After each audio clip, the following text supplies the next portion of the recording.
guys, welcome to American Off-Road, another walk around of a build we just finished on this Gladiator. You may have seen the video we've done before on this, but this is got some tweaks to it. This is an AccuAir air ride suspension system on this Gladiator. So this particular application, this gentleman needs to be able to lower the vehicle down for his elderly parents to be able to get in and out when they go on trips and stuff, but still be able to have the clearance to when they do go camping and go exploring off-road to be able to, you know, fit the bigger tires and all that stuff on there, which we've got 35s on this.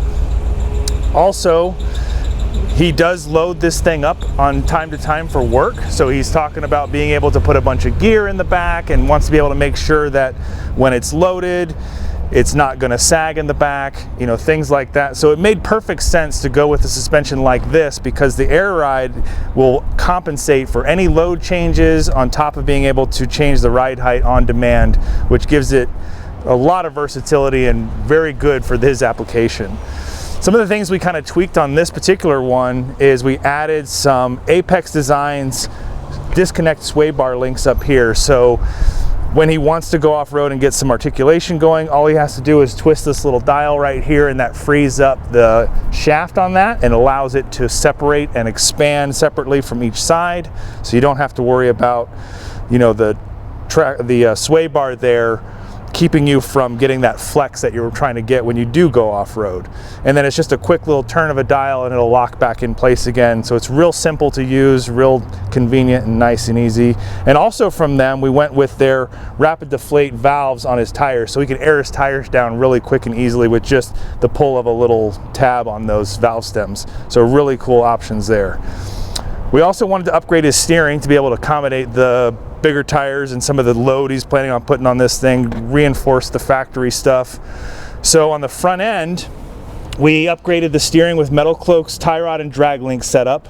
We also put a Fox stabilizer in here, and we upgraded the ball joints with Metalcloak's baller joints. So his front end should be a lot more strong and durable to be able to handle those off-road adventures he's up for. Way better than what comes with these on stock. Also, I mentioned he's planning on putting a bunch of gear in this thing and wanting to be able to do a bunch of stuff. So we also included a Genesis dual battery system. Now this is a diesel. So on the diesel, going with 2 batteries under the hood is not really an option.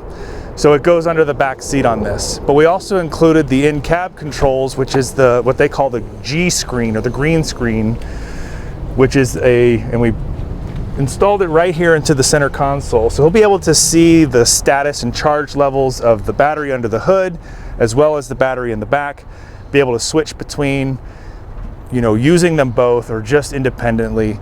So it gives it a lot of control right from the driver's seat. The nice thing about that is that when you're parked and you're running your accessories and things like that, if the main battery on the vehicle gets drawn down to the point where it won't start the engine, it kind of has the ability to jump itself by linking that secondary battery in the back. And under the back seat, there's also a bus bar.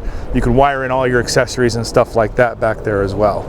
And being that he's got an onboard air system with the AccuAir, he also can air his tires right back up with the onboard controls that are in the back underneath the back seat. It's all tucked away so you don't see it. It doesn't interfere with any of your normal daily operations on here. So this thing should be really well set up. And you can see we've got this thing loaded down with all his extra tires, all of his stock suspension parts and all that stuff in there. So it does not affect the ability for this thing to be, you know, cruising down the road at whatever ride height you want. Now the cool thing is, this is at its maximum height. So I mentioned being able to lower it down for, you know, other people to be able to get in and out. You don't have to necessarily get those drop steps if you don't want to, but you can literally click a button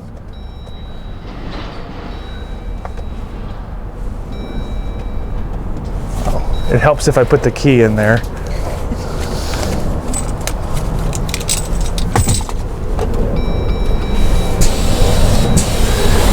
And it will drop down to a much more reasonable height at the click of a button. And this is very close to what you would see excuse me, with a stock setup. And this is actually like their highway ride height. So it's lowered down, so it's more lower center of gravity, better handling on the highway. So this is kind of like what they deem as your highway ride height. But you can go even lower if you really want to get it all the way down.